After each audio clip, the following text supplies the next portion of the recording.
In today's video, I'm going to teach you how to remove a fill from a frame quickly and cleanly. First, make sure you're selecting the actual frame, not a shape or a group inside it. Click on the frame itself so you see its selection outline and handles around the edges.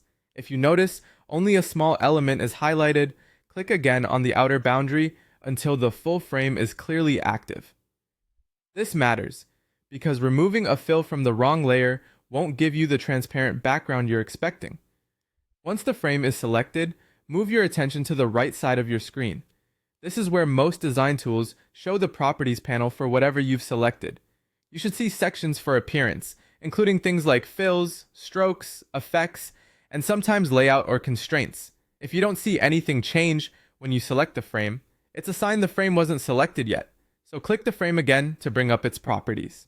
Now look for the fill section. This area typically shows a color swatch or a thumbnail of an image if the frame has an image fill. It may also display multiple fills stacked if more than one has been applied. The fill label makes it easy to spot, and you'll see controls like a color value, opacity, and blending options right there. To remove the fill, click the minus sign next to the fill entry. The minus button is designed to delete the selected fill from the frame, instantly making the frame transparent. If there are multiple fills, make sure the one you want to remove is selected before you hit the minus sign, and repeat if necessary until you've cleared them all. You'll see the background of the frame become transparent as soon as the fill is gone.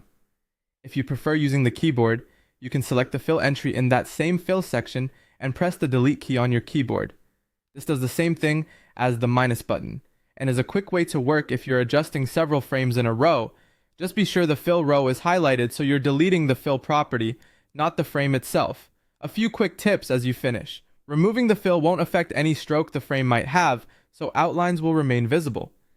If nothing changes after removal, double check you're on the frame and not a nested element.